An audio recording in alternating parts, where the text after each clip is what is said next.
വാർത്താ സമ്മേളനത്തിൽ വരുന്നില്ല, അത് റിപ്പോർട്ട് തരുമ്പോൾ പരിഗണിക്കും. റിപ്പോർട്ട് നിങ്ങൾ കേട്ടതല്ലേ, ഞാൻ പറഞ്ഞില്ല. റിപ്പോർട്ട് വരട്ടെ, റിപ്പോർട്ട് വരുമ്പോൾ മന്ത്രിസഭാ യോഗം പരിഗണിക്കും. റിപ്പോർട്ട് വരുമ്പോൾ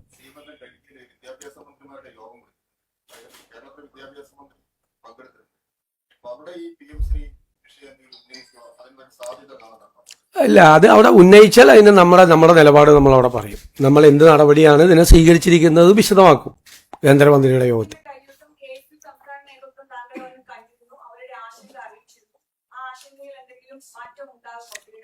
അല്ല, ഞങ്ങൾ അവരുമായിട്ട് സംസാരിച്ചു. KSU കോൺഗ്രസിന്റെ മായിട്ട് ബന്ധപ്പെട്ട് പ്രവർത്തിക്കുന്ന ഒരു വിദ്യാർത്ഥി സംഘടനയാണ്.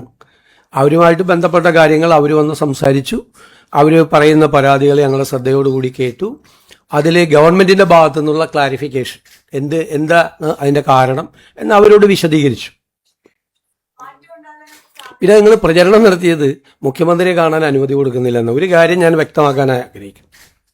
ആർക്കും വന്ന് എന്നെ കാണാം, അതിനുള്ള അവസരം കൊടുത്തിട്ടുണ്ട്.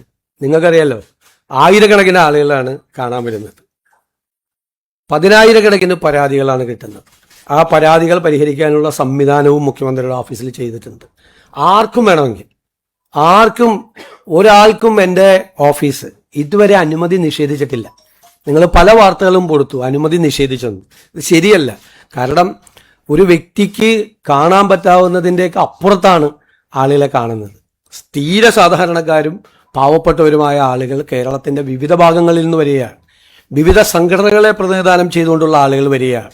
10 വർഷത്തിന് ശേഷമുണ്ടായ ഒരു ഭരണമാറ്റവുമായി ബന്ധപ്പെട്ട് PSC പരീക്ഷയിലെ റാങ്ക് ലിസ്റ്റുമായി ബന്ധപ്പെട്ട ആളുകൾ, ആശ്രിത നിയമനത്തിന് വേണ്ടി വരുന്ന ആളുകൾ, ബാങ്ക് ജപ്തിയുമായി വരുന്ന ആളുകൾ ഉൾപ്പെടെയുള്ള ഏറ്റവും സാധാരണക്കാരും പാവപ്പെട്ടവരുമായ ആളുകളെ മുതൽ പ്രധാനപ്പെട്ട ആളുകളെ വരെ, ബാങ്കുകളുടെ പ്രതിനിധികൾ, സംഘടനകളുടെ പ്രതിനിധികൾ, കേരളത്തിൽ ഇൻവെസ്റ്റ്മെന്റ് നടത്താൻ വേണ്ടി താല്പര്യമായിട്ട് വരുന്ന ആളുകൾ ഉൾപ്പെടെയുള്ള മുഴുവൻ ആളുകളെയും കാണുന്നുണ്ട്. ഞാൻ ആരെയും കാണുന്നില്ലെന്നോ എൻ്റെ ഓഫീസ് ആർക്കെങ്കിലും അനുമതി നിഷേധിച്ചെന്നോ നിങ്ങൾ ദയവ് ചെയ്ത് വാർത്ത കൊടുക്കരുത്. അത് തെറ്റാണ്.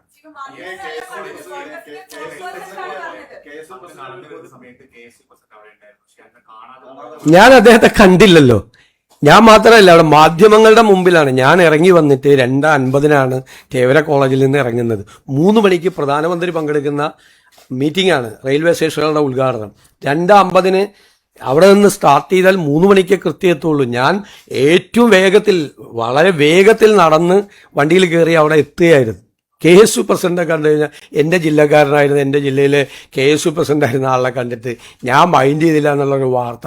ഞാൻ നിൽക്കുന്നൊരു ഫ്രെയിമിൽ അദ്ദേഹം ഉണ്ട്. ഞാൻ പിന്നീടാണ് കാണുന്നത്. മാത്രമല്ല, അന്ന് രാവിലെ 10 മണി മുതൽ 1 മണി വരെ ഞാൻ എറണാകുളം ഗസ്റ്റ് ഹൗസിലുണ്ട് എന്നുകൂടി എൻ്റെ ഓഫീസ് അദ്ദേഹത്തെ അറിയിച്ചത്. ഇത് 2 മണിക്കാണ് ഈ പരിപാടി. തേവര കോളേജിൽ നടന്ന പരിപാടി 2 മണിക്കാണ്. 10 മണി മുതൽ 1 മണി വരെ ഞാൻ എറണാകുളം ഗസ്റ്റ് ഹൗസിൽ ഉണ്ട് എന്നുകൂടി അവരെ അറിയിച്ചു. അതൊക്കെ തെറ്റായ വാർത്തകളാണ്.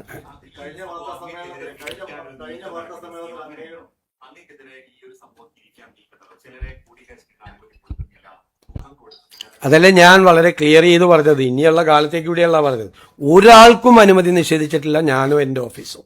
നിഷേധിക്കുകയില്ല. ഒരു കാരണവശാലും എല്ലാവർക്കും വന്ന് കാണാം. ഞാൻ അതുകൊണ്ടല്ല, ഹിന്ദു ഐക്യവേദിയുടെ ആളുകൾ വന്ന് എന്നെ കണ്ടപ്പോൾ അത് വിവാദമാക്കാൻ ശ്രമിച്ചു. എല്ലാ സംഘടന